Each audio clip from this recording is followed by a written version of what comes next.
first of all, I'm thankful to Abhishek, who is rightly, now he's placed in US, and I think the time is 12:30 p.m. So he kindly agreed to give this talk, and this is something I really appreciate, although a lot of other commitment that he has. Okay, I will just give a little briefing about Abhishek's career. So Dr. Abhishek, he is currently a MBL investigator and Can Zuckerberg imaging scientist, at uh, Marine Biological Labs, Woodford, Massachusetts. Okay. So Massachusetts, and I mean, Can Zuckerberg, this imaging scientist kind of things are very, very hard to get. So he's among the chosen ones, and I would just go a little bit beyond what he has done. He has done his master's in physics from Indian Institute of Technology, Kanpur, in 2005, followed up by his PhD in physics at University of Massachusetts Lowell, 2013.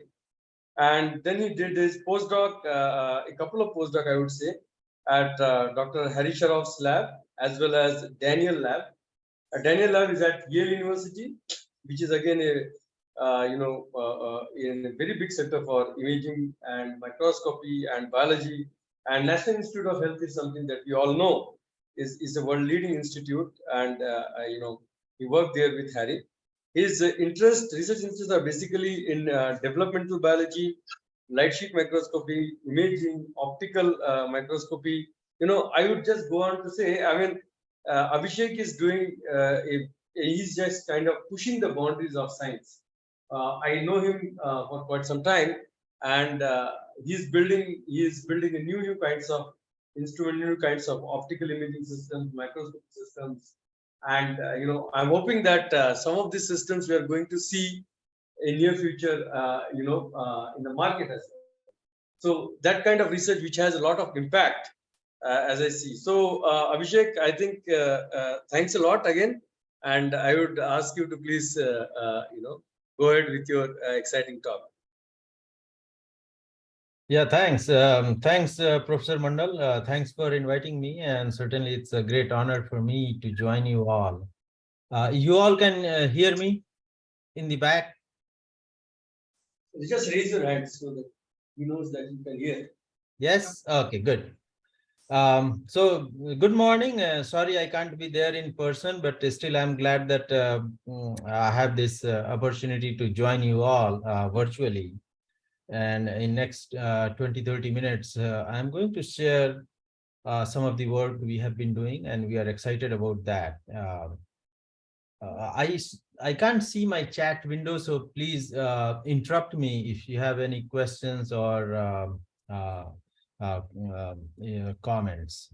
Okay, so I'm going to talk about light sheet microscope and some of the applications, particularly what we have been working on. So I will touch upon a little bit development of light sheet microscopy, which I have been involved with in last, I would say 7-8 years, and applications, ongoing applications in my lab and some of my collaborators' lab. So I'm sure all of you have heard this word light sheet microscopy. It has certainly exploded in last 5-6 years. There is a good reason for that, because this has allowed us to do a lot of live imaging, because it's gentle and fast. And that's why there are now almost 20 commercial systems we can buy, and probably more than 100 home-built systems, different variants of light sheet. Researchers, including Professor Mandal's lab, they have a few different light sheet systems they have developed for specific applications. So this is a field which has really exploded and continuously growing, both from technology development side as well as application point of view. And as you can see on my slide here, you are looking at butterfly ovary, which is one of the delicate samples I have imaged. and we have looked at this ovary to grow, and you can see these cells are doing some dance and they figure out their ideal position, which time. And since it's very delicate and we want to watch this development, you have to be very gentle. And we want to watch this development for 30, 40 hours. So there are certain photo-induced bleaching and toxicity, and those concerns are there. So we have to be very gentle. The other example is a C star embryo, where we are looking at cell division at very early stage.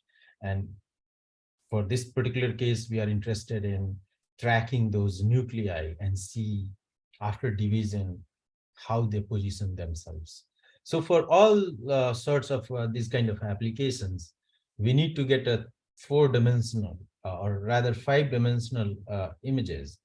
Three-dimensional space, fourth dimension is time, and fifth dimension is different colors, spectral information, so that we can learn whatever biology we are interested in. So why there are so many systems? Why we need so many systems? Because there is no universal system, and different biological questions will require different type of instrumentations and information. So like in case if you are interested in understanding single molecules or proteins, probably you want very high resolution information. But if somebody is interested in looking at corals, which is also very uh, sensitive samples, but sample is big, probably same system what one can use for looking at single molecules of proteins may not work for that large sample, which will be few centimeter large. Again, there is a resolution, what type of resolution we need for particular biological questions. So all these things are dependent on what type of samples we are looking at and what questions we are asked. And based on that, you decide which system or which modality or which variant is suited for that particular sample and biology. And also you will learn, and probably you already know, different systems have a different sample mounting aspect. So that's important as well. If even I have a good system, but if I can't mount my sample, I can't extract information I need. So that's also very critical aspect in light sheet, especially in light sheet microscopy, which sometimes we overlook or underestimate. The third aspect I will say is temporal resolution. Like if I am looking at, you are looking at in this particular movie, calcium dynamics. So if somebody is interested in looking at these calcium transients, you want to image few volumes per second or probably faster. While on the other hand, if I am looking at this developing C. elegans developing embryo, even I do 1 or 2 volumes per minute, that speed is acceptable or reasonable for looking at cell division and tracking those nuclei. So speed is also important, and speed, how fast we want to image, that depends on what type of biological questions we are asking. And last but not least is also signal and photo bleaching. In some cases, we have a lot of signal, a lot of photons. In many cases, we are starved of photons. So that also becomes a critical aspect. If you want to do long-term imaging, you have to minimize your photo bleaching, or you have to basically live with low photon, low signal images. And nowadays, I mean, it's good that we are doing this type of microscopy and imaging, where we have a lot of computational tools available. So even with low or noisy image, we can apply some image enhancement or image augmentation approaches to further augment our image and do the analysis we need to do. But when we are planning live imaging or looking to image live samples, there are some of these constraints or some of these things we have to keep in mind. And that's why there is no one system which can work for all types of samples. wide range of biological problems, because any system is good or bad depending on what sort of biological questions we are asking and what type of sample we are working with. So why we need a light sheet system? I mean, we all have used or at least seen confocal microscope. I mean, it's a workhorse microscope in most biomedical labs. Any lab you go, you will find a variant of confocal microscope. So what are the good things about confocal microscope? So confocal microscope gives you a good optical sectioning. And the reason it gives you good optical sectioning, because there is a pinhole in front of detector. So it rejects out of focus light. It only allows photons from certain depth to reach to the detector. So that's a good thing. And in a way, confocal microscope is also a super resolution microscope. If you close the pinhole uh, fully, then you will discard all your photons, but you can get a super resolved image. But what are the limitations? So point scanning confocal, the way you build any 2D image, you go point by point, as you can see in this schematic. So your speed is slow. And also, even you are collecting information from one point, your laser beam is going through the sample. So you are photo damaging and bleaching above and below of your point of interest from where you are collecting information from. So these are two limitations. It's slow, and phototoxicity or photo damage is more. And that's why we are looking for an alternative.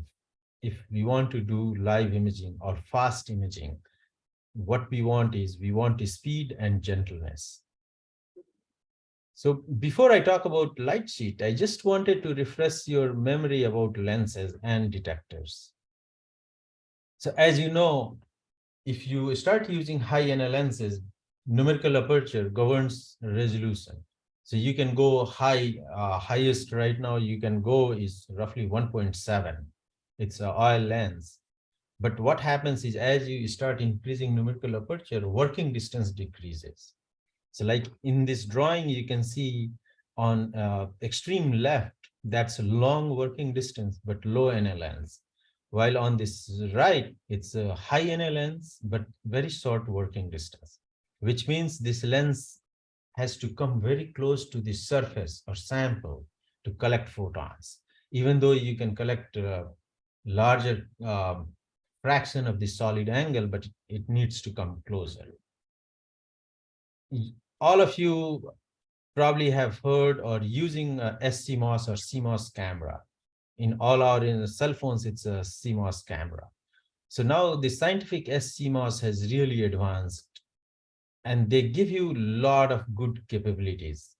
So one capability particularly I wanted to highlight is these sensors, they have large number of pixels, 4 to 5 million pixels, but we don't need to keep all those pixels active or all these pixels in on state. Basically, you can select how many rows or how many pixels you want to keep active at any given time. So this flexibility or this capability gives you a way to basically read or collect information from certain region of that camera sensor. And this also we use in conjunction with the light sheet geometry to get confocality. And it's an electronic slit. There is no physical slit, but it's an electronic slit where you tell camera that I am only interested in collecting information from these many rows and reject all other information.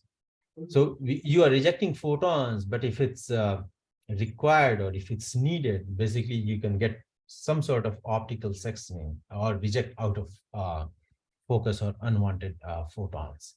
So just keep these two concepts in mind, and we will come back when I discuss light sheet microscopes.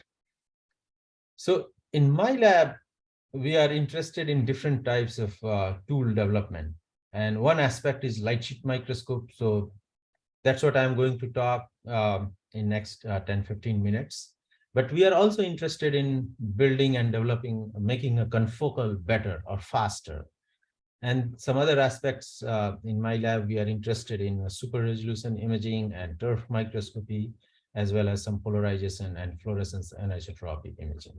I'll be happy to talk or answer your questions related to these topics also, but today my focus will be discuss light sheet microscope with you. So I know some of you are at a pretty advanced stage, and probably you have used or built a system. So please forgive me because next few slides will be very introductory, and it might be redundant for some of you. But I just wanted to make sure that I refresh your memory before I go in more. We discuss more technical aspects. So how light sheet microscopes work? When you use a wide field microscope, you bring laser or illumination source, illuminate your entire sample, and you collect fluorescence from that sample. You don't have a choice to reject the photons. Whatever photons can make to the detector, they will be registered, they will be counted. So what happens in this case, because your illumination beam is going through the sample, you are exciting fluorescent proteins or dye molecules all over the place. And those fluorescent proteins are emitting photons, and your lens is collecting those photons. So you get, even though you have a limited depth of focus of your lens, but you also get a lot of out of focus light. And that degrades your image quality because you have a lot of unwanted photons superimposed on your area or photons you are interested in. Even though wide field can give you fast speed because you are looking at this entire plane or entire image you are collecting at once because you are using a detector, but there is no, in microscopy jargon, we call it, there is no optical sectioning because you are not slicing your sample optically to reject out of focus light. So light sheet is basically what you do is if you can shrink this illumination, then to begin with, you are only exciting part of your sample where you are interested in collecting information from. And this way there is no out of focus light or unwanted photons even to begin with. So how to shrink that? So what you do is basically you put another lens from this side and bring your illumination from this side and planar illumination. And that's why name is selective plane illumination or light sheet, because it's a sheet-like illumination. And then you have another lens which is in the orthogonal direction, and you collect fluorescence using that. And either you can move your sample to get a 3D, or optically you can move your illumination and your detection lens will follow. And this way you get a 3D information. So what you are doing is basically you are keeping the wide field detection part, which gives you a speed because you are taking this entire plane at once and you are mapping this on a camera. So you are getting a speed because of that. And you are limiting your illumination, excitation light. And this way you are getting optical section. And that's the reason why it's gentle. It's fast. Wide field is also fast. Light sheet is equally fast, but it's gentle because your illumination is limited, or it's basically confined in the region from where you are collecting information from. And that's why light sheet microscopes are both fast and gentle, and they are much more suited for a lot of live imaging. You can see in this drawing, when you are looking at wide field or confocal, you are bleaching your sample along the excitation path. While in case of light sheet, since your excitation is confined, you are bleaching very thin sliver of your sample. You are not bleaching entire sample. And again, now we are coming back because you need to put two lenses in this orthogonal geometry. So you need a long working distance lens. Otherwise, because of aesthetic hindrance, you won't be able to fit two lenses. So that kind of poses some limitation on light sheet microscopes, because one of the requirement is to have a long working distance lenses. Hence, we need to sacrifice Na, because to have long working distance lenses, we need we can't have a high Na. So we are using slightly lower Na lenses than what you can use on a confocal um, on a light sheet systems. There are some examples. I may not have time to go.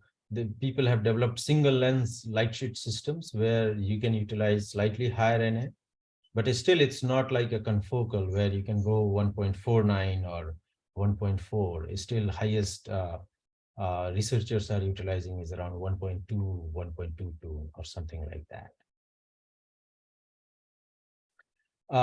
This technique is old. I mean, first it was used in 1903. So we are reinventing the wheel, but we are reinventing in a better way because there are some other technological advancements. As I said, we have better lenses, we have better detectors, we have better computational capabilities, we have lasers. So put together all the other advancements, technological advancements are making the system more useful um, for biological applications. This slide, I just wanted to walk you through any light sheet system you can take, and you can dissect into three broader components. And what are those three components? Illumination optics. Basically, you need illumination source. Sorry, did I lose you guys?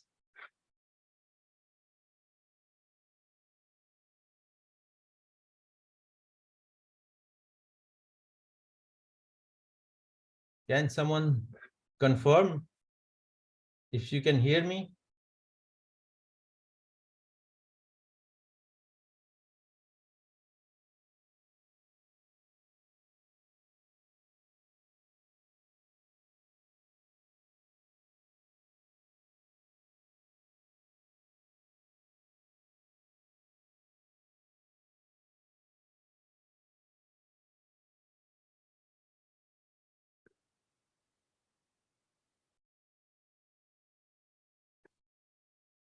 Jigme, can you hear?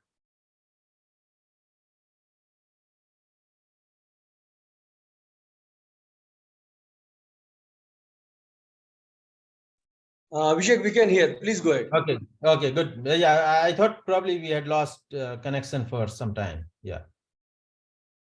Yeah. Okay. Sorry about that. Yeah. So I was saying that any light sheet system you can take, you can divide in three broader groups. One is illumination optics, because we need lasers, we need a mechanism to create a sheet-like illumination. That could be a physical sheet, or even you can take a beam, scan it fast. Low NA beam, you can scan it fast and you can create a virtual sheet-like illumination. So we need those optical arrangements.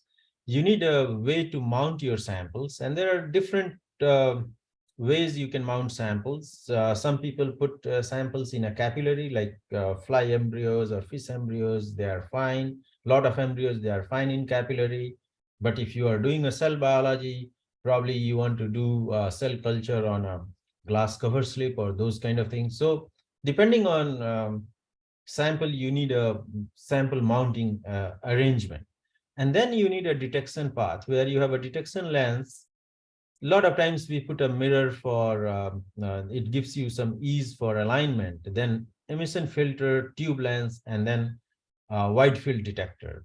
Commonly, SCMOS cameras are used with light sheet, but you can use any wide field detector, which can give you fast frame grabbing speed. So any light sheet microscopes, basically you can dissect and uh, put in three building blocks. And I just said, because we need two for almost 90% light sheet microscopes, we need two lenses in orthogonal geometry. So that alignment sometimes is annoying, but also you don't have, you can't use high NA lenses because of steric hindrance.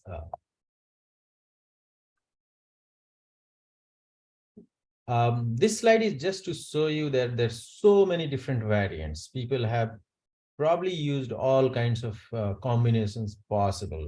And that's why there are more than 100 home-built systems and about 20 or 20 plus commercial light sheet systems. And each one has its own limitations and strengths. So it all depends what is needed. You pick or choose one geometry than the other.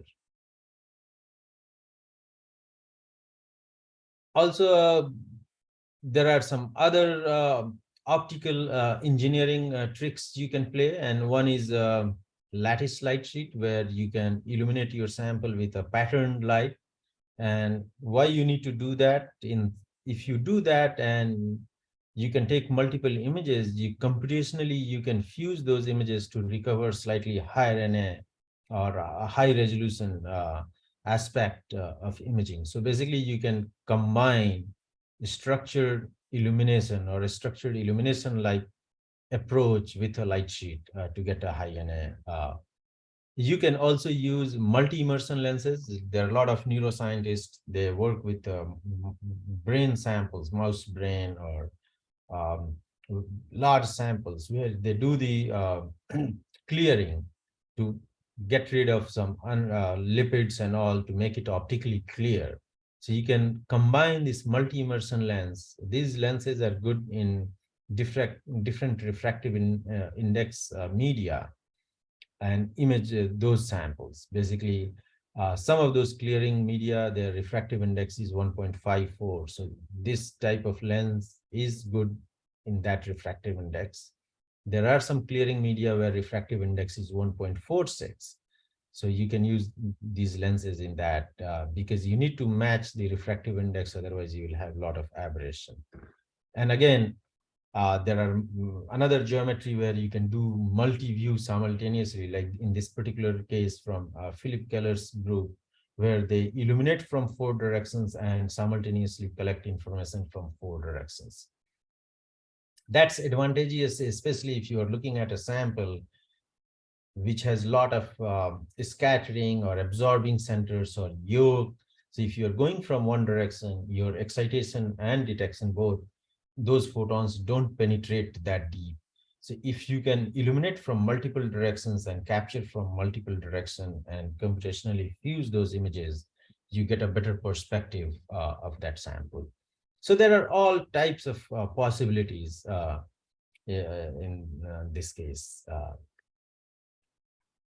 I wanted to mention this particular system because when Hari started his lab, he wanted to do sample prep in a conventional way, the way we do for confocal microscopes or spinning disk microscope. So he came up with this idea that why not, we need to have 2 lenses in orthogonal geometry. It doesn't have to be like this. Why can't we rotate it and have in this geometry? And that's what he did. Basically, you can see there is one lens which is bringing illumination and the other lens which is detecting fluorescence, and they are in orthogonal geometry. And these 2 lenses are mounted on a motorized stage so that you can move them up and down for changing sample and all. And it gives you this orthogonal geometry for illumination and detection. So it's a light sheet system, but it facilitated mounting a sample in a conventional way. And that was also that was very useful for cell biology and some of the samples which we can't mount in capillary and agros. So we wanted to make this system more versatile. So we developed a very compact fiber coupled, what we call is a dice beam dual view inverted selective plane illumination microscope. So basically you have 2 lenses and nothing prevents you choosing this lens for illumination and this for detection, but also you can switch the role. You can illuminate from the second and detect from the first. So basically you can get a 2 orthogonal perspective of your sample using the same optical arrangements. And that's what we did in this particular case. So basically you have 2 views, you collect 2 views, and once you fuse, you can retrieve better information than any one view. So the initial setup was done, which was pretty good for any physics lab, but it was not ideal if other labs, they wanted to adopt this technology. So as you can see in this left image, there are a lot of mirrors, galvos, and it has occupied a big optical table. But what we did then is we took this concept and miniaturized that. And the way we did it, basically, instead of using galvo and all, we used a MEMS mirror. So MEMS mirror, now you can buy these MEMS mirrors. They're 2-axis mirror. And you can do tip tilt along this axis or this axis. So it gives you capability to steer your laser beam in this direction as well as in this direction. And they are very low mass. So you can really, as you can see in this scanner drawing, we really compacted it. And that allowed us to make our SPIM system footprint much more compact and easy to work with. So, I mean, there are a few other variants we have implemented, but in the interest of time, I'll just show you a few examples what we have done using such systems. And as I said, so this is the drawing where you can illuminate from lens A and detect from B. And if you do that, like you can look at the point spread function of fluorescent spheres. So as you all know, your lateral point spread function or lateral resolution is better than axial. Axial is always, axial in the sense along the optic axis, is always few times worse than lateral resolution. And we can't do much about that because that's inherent to physical optics, fundamental optics. So any confocal or any single lens system you use, if you look at the point spread function in XY, it will be better than Z. Z, it's always a little elongated. And that's what you're looking at here. If you look at view A, in XY, these spheres are nice and sharp, while in axial dimension, YZ, they are elongated. But what happens is the XY for A becomes YZ for B, because what is axial for A becomes lateral for B, and what is lateral for B becomes axial. And so basically, if you take two views and if you can fuse them computationally, you can get more isotropic. Basically, you can shrink your axial PSF using the information from the other view.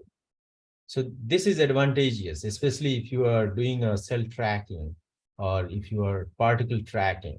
Having this more isotropic information in 3 dimensions helps you. Otherwise, what will happen is if 2 particles or 2 nuclei, they are next to each other along the optic axis, you may not be able to separate them or resolve them. But by using this 2 views approach or multi-view approach, you can basically separate them and find their centroid or find their track them in that respect. And I'll show you example in this particular case. It's in collaboration with my former colleague, Mark Moyle, where he's looking at the nerve ring formation in C. elegans.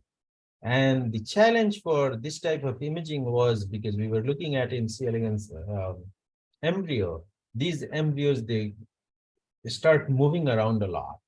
It's a 3-dimensional structure.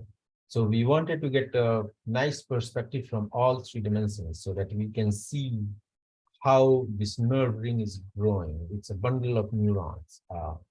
And the third thing is we wanted time, because we wanted to do time lapse to see from start to end when it starts growing and how it makes this connection. So we couldn't do this using confocal or confocal light imaging.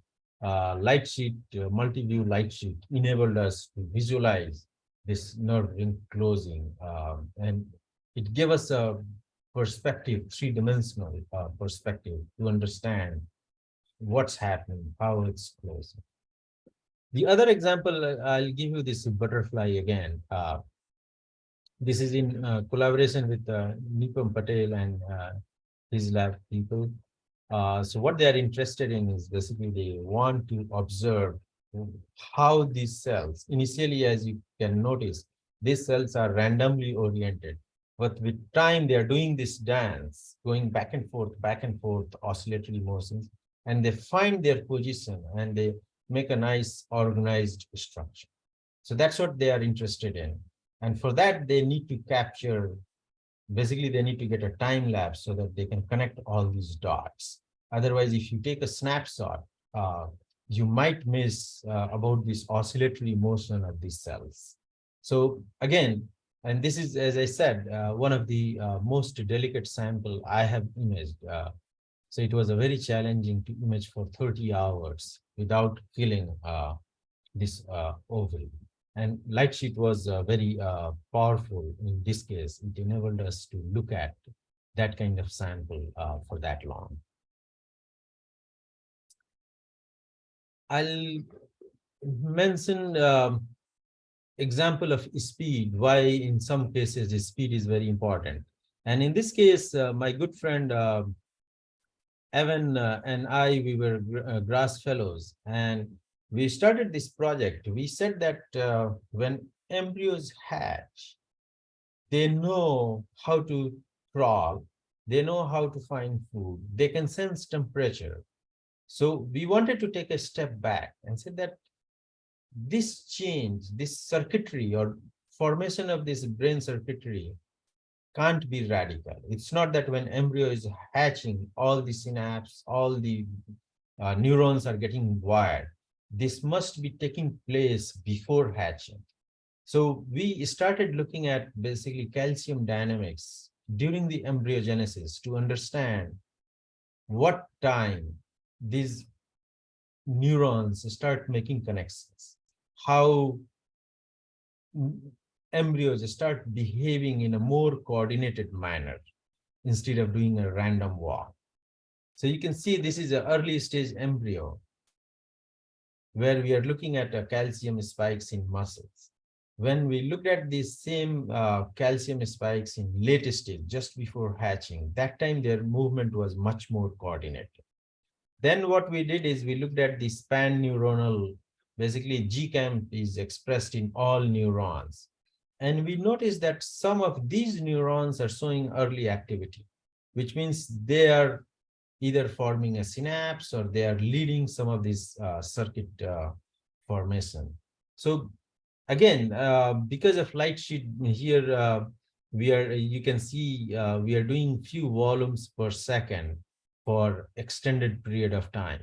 So systems like light sheet microscopes, which is fast and gentle, allowed us to capture that kind of data, which allowed us to dive in and understand the formation and of circuitry, brain circuitry in C. elegans during embryogenesis. Another example, this is all fixed samples, but these samples are large. If you have worked with cleared brain samples or organoids, or if you know your friends, they have worked, you know that it's a centimeter long. And if you do this kind of imaging on confocal microscope, it takes months. But on a light sheet, since you are going so fast, you can do in hours. So that's the advantage, even though it's a fixed sample, but we are taking advantage of speed. In fixed samples, you'll say, I don't care. It's even it bleaches, who cares? It's a fixed. But you can't wait for a month to look at data. But using light sheet, you can do the similar imaging you can do in hours. And that gives you, so there are certain advantages of having fast imaging speed in the context of neuroscience. And here I'm showing you two examples, one in collaboration with Kamran's lab, where they are interested in looking at all these neurons in a large mouse brain. And the other one is from Brian's lab, where they're looking at cleared organoids. And these organoids are about 4 or 5 millimeter big, but very dense. But because of light sheet, we can image it fast in a reasonable time. And we can also do multicolor. So, I mean, I showed you examples from embryos to neuroscience. Basically, there is a wide range of applications uh, where these systems are playing important, or this technology is playing a very important role and allowing us to get the data we need for to our understanding. Um, Now I will shift gear, and I wanted to highlight importance of interdisciplinary collaboration and how we can learn from computer scientists and make our systems or data analysis pipeline better. So it's very empowering. And here I'm giving you an example of a C. elegans embryo, which we have acquired on our lightsheet data. On left, you can see it's as acquired data. And as you know, these SCMOS, there are some dead pixels. There are some pixels, they don't behave normally. So there are some bad pixels. Out of 4 million, there are about 1,000 pixels, they are bad. So if you take let's suppose if I have to do analysis, I'll be better off cleaning that data and then doing my analysis. Let's suppose I want to find these nuclei and track them. My segmentation and detection and tracking accuracy will be better on my augmented or clean data than raw data. Again, you have to be very careful. I'm not justifying or saying that we have to do this all the time, especially if you are doing any quantitative analysis where you are looking at measuring these signals and quantifying. You have to basically do it on raw data or as acquired data.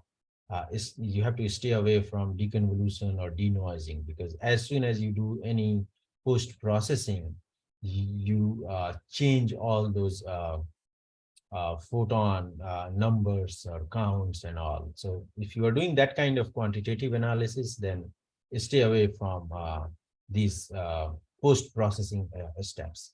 But if you are doing, like in our case, we want to find these nuclei, we don't care whether they are 30 pixel or 33 pixels, that doesn't matter to us. What we want to know in this particular case is there a nuclei or not, and find the centroid. So we are better off cleaning the data little bit, because then our segmentation accuracy is higher. And you can see there are different steps in this case. You can take as acquired, you just correct for pixel, bad pixel. Then you can get rid of some autofluorescence, because a lot of times in fluorescence microscopy, you will see that there is a background or autofluorescence coming out from tissues or other parts of the sample.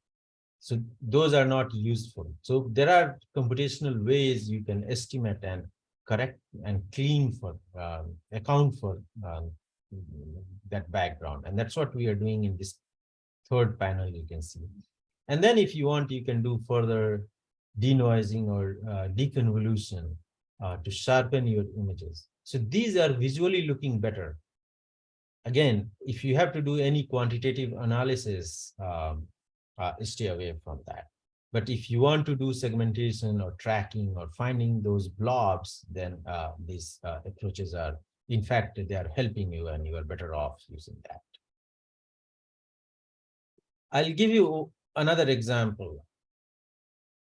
Oops.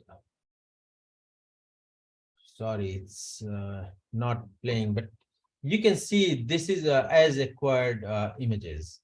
And my collaborator, they are interested in these fine filaments, these actin filaments, but it has a big autofluorescence coming from yolk inside that. So what we did is we took few of these images and trained a model, and then computationally, basically, we segment that area which are not useful for us and account for that.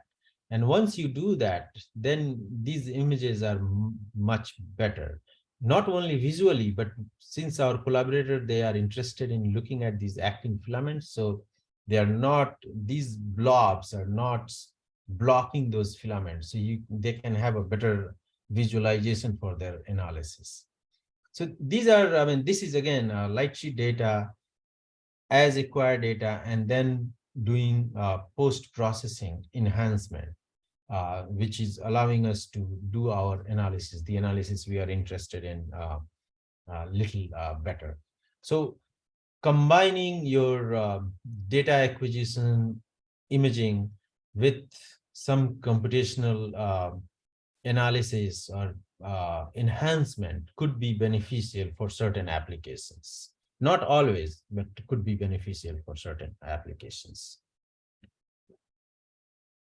Along the same line, I'll say that so it's my staff scientist Anthony is leading this project where we are interested in detecting cells. And as I said, I mean, we are interested in this embryogenesis.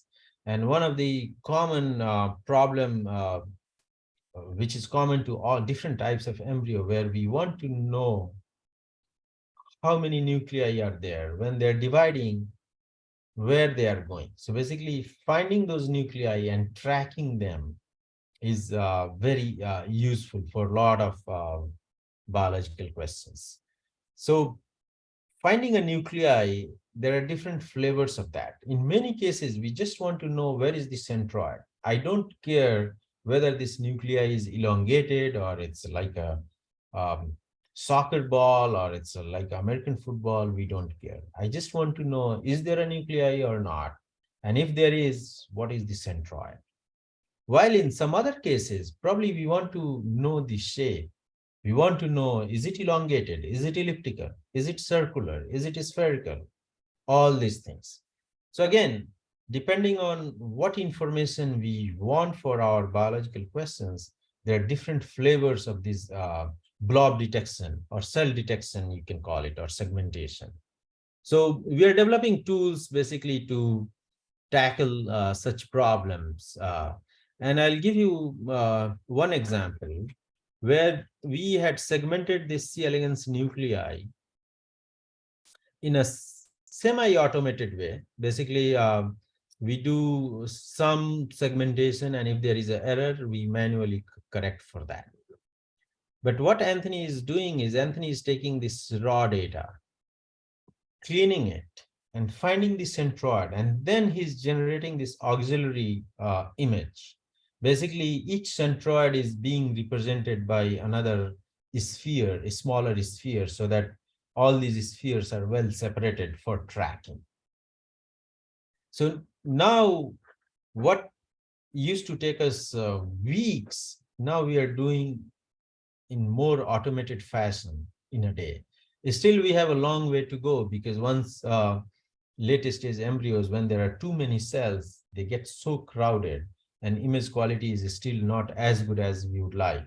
And these are all light sheet data, but still image quality is not as good as we would like for doing this accurate segmentation and tracking. There are different approaches you can implement. You can do something called ensemble learning, where you look at, or you can ask computer to look at the same image again and again, 100 times or few hundred times. And then you can build a histogram. And this way you can minimize false counting, because at one instance, computer can say that, oh, there might be cell here. But if you do this 100 times or few hundred times, if it's false, then it won't count all the time. And this way you can reduce error and increase your accuracy. And thankfully, since we don't have to do, it's easy to ask computer to do these kind of things. You go home and let computer try the data again and again.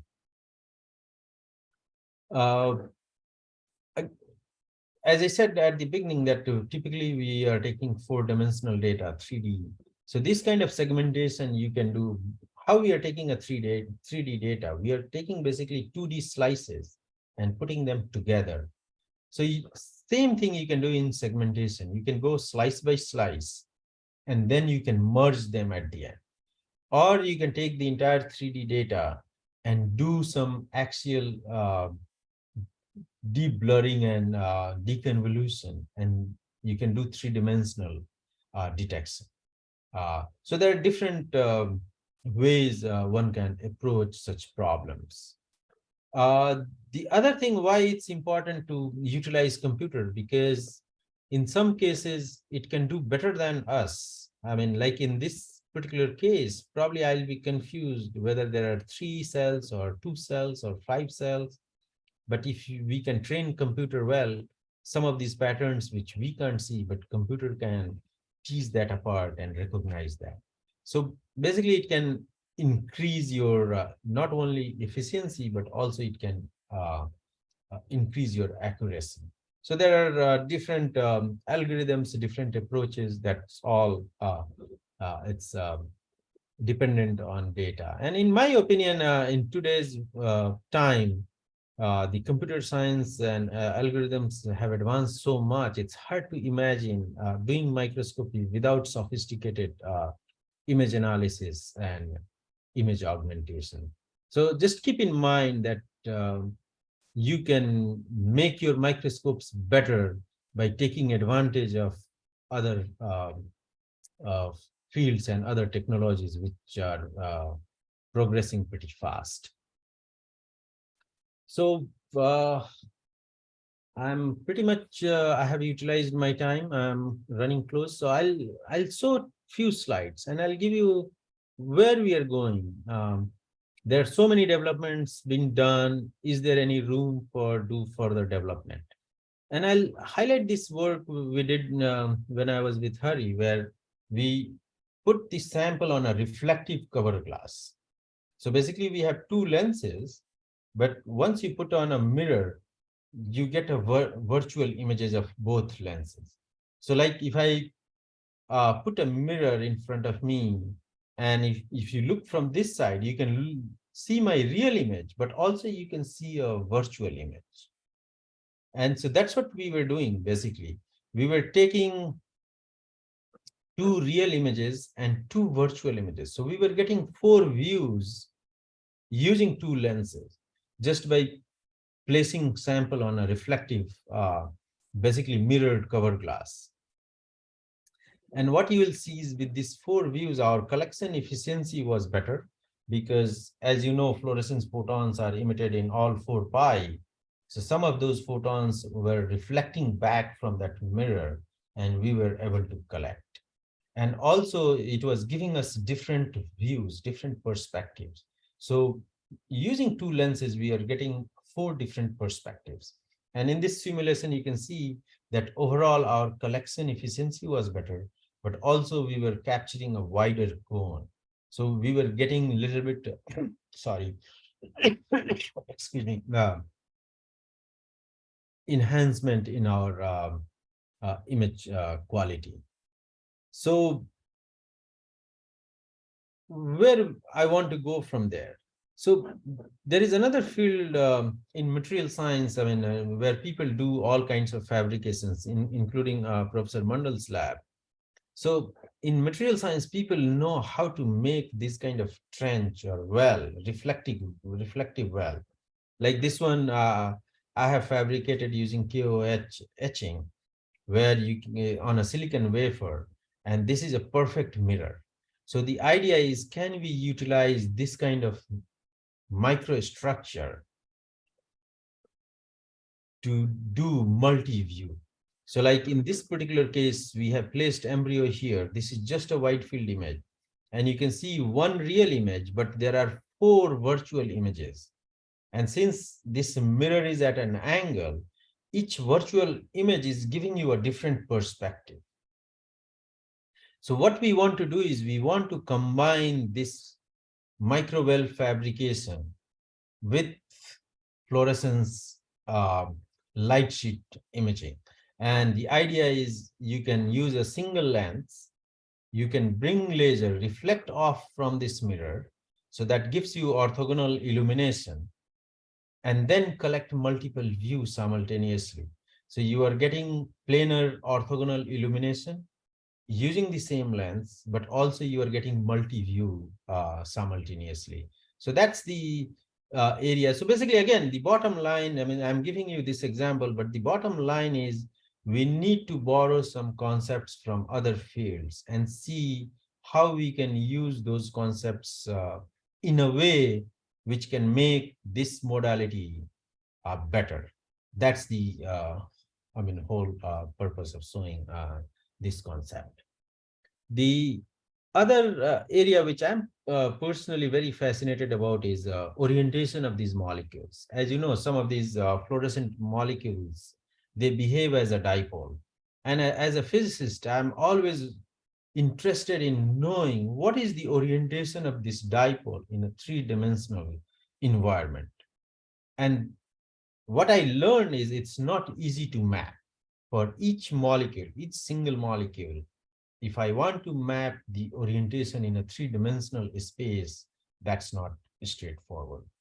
So what we have started is John Farukas, he proposed something called division of amplitude, where if you measure intensity in 4 different polarization orientations, basically you can compute, you can back calculate what is the theta and phi of that molecule in three-dimensional space. It has some degeneracies. I mean, it's not that you can get, there are some degeneracies, molecules. Let's suppose this is optic axis, molecule oriented this way will have a similar intensity distribution as well as molecule oriented this way. So there will be some degeneracies. So what we have started doing is basically we are trying to build an optical splitter so that we can image these 4 channels, 4 orientations simultaneously. And Anthony has also done some simulations to show, based on photon budget, what accuracy we can get, how accurately I can predict the three-dimensional orientation of these molecules. So we want to combine this with lightsheet. The other area also related to polarization, I'm collaborating with my good friend Amit, and his expertise is making these meta surfaces. And they have designed a meta surface which can take an input beam and separate them in this Stokes parameter, what I described you. So basically, we also want that will make our optical layout and optical configuration much simpler, because you just need to insert this meta surface instead of doing this complicated optical splitter, and that meta surface will do all the splitting. So that's another area we are exploring. Can we combine this nanophotonics, where that field is very mature, and there are a lot of experts in that area. Can we combine that with lightsheet to get information about the single molecule orientation? So there are a lot of, we have made a lot of progress, but still I feel that a long way to go to utilize the capabilities and potential of this modality for biomedical science or material science applications. So with that, I would like to thank my lab members, collaborators, and most important, all funding agencies, because without their support, we can't do. And thank you very much for your attention. I'll be happy to take questions if there is any.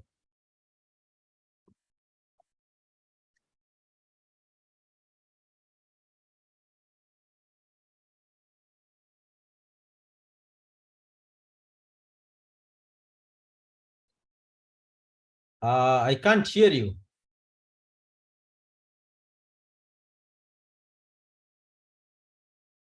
Can you hear me? Yes, now I can hear you. Yeah. So it was a great talk with a great clarity, Thanks. and I think this is what all the researchers and students can appreciate here. I think you should consider writing book. It is yeah. I mean, that helps a lot of lot in the field. Also, what we have witnessed today is the current research that is going on in the field. Okay, what is the recent advances? That so Dr. Abhishek could show all of us what is going on in his lab, and which is is a very great thing to have. I would like to add that very soon Dr. Abhishek will be a big star, and with all the kinds of waves that he is planning to make, and these are all some of these things I also even don't know. I mean, this is something that I think he's sharing for the first time. although I know him for quite some time, but some of this I don't know. Overall, I believe that lightsheet has the ability to explain, I think one day, how the light begins and how it develops with time, okay, how it kind of builds up into a complete system. So, I will, Abhishek, can we take some questions? Yes, please. Yeah. Yeah. So I think we will take few questions if someone wants to ask. So if you have something that you want to talk about, you want to ask, you're free to ask. And also you are happy to, you all are welcome to email me. I'm happy to set up a Zoom call and talk to you anytime. So please, yeah. That's a great opportunity in that sense. So I guess we have a chat here. Someone, no, this is something else. Okay. So Abhishek, I do have something I want to ask you. Have you tried cell? Have you tried? Sorry, I can't hear you. You're. During early development using light sheet. Sorry, I can't hear you. Could you please repeat that question again? I just wanted to ask, have you tried studying cell-to-cell communication during early development using light sheet? Yeah, so that's a very good question. So we are looking at from two different perspectives. One is cell-cell interaction in monolayer cells also, because a lot of times cells come in contact. They're basically membrane will come in contact. They will traffic proteins and all, and then they migrate away. So we are looking at that also. But also in this embryogenesis, because some of these cells will go through asymmetric, what is known as asymmetric division. They will go this way, and then this daughter cell will divide this way. So we are trying to understand that as well, especially in fly embryos. Yeah. Abhishek, just a continuation to that question.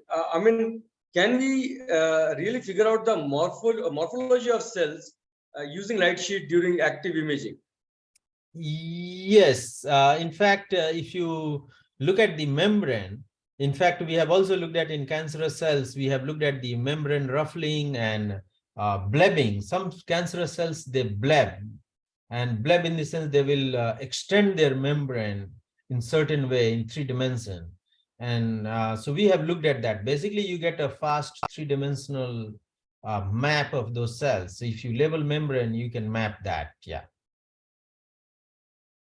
Okay. One more question that I have is that, I was thinking that you could mention a bit of plant biology that we can explore using light sheets. Yes, well, that's very fascinating. In fact, there are a lot of papers you can see, in fact, including review articles, where people are using light sheet for plant biology, especially if you are looking at trafficking of minerals or actin filaments or cell migration. So I know one of my colleagues, he is utilizing a light sheet basically to look at plant roots. So there are a lot of papers out there. Yeah. So yeah, do you people have anyone of you have any question that you want to ask? Okay, Abhishek, I think we don't have any more questions. Oh, wonderful. And Thank you so much. It was really a great talk with a lot of clarity.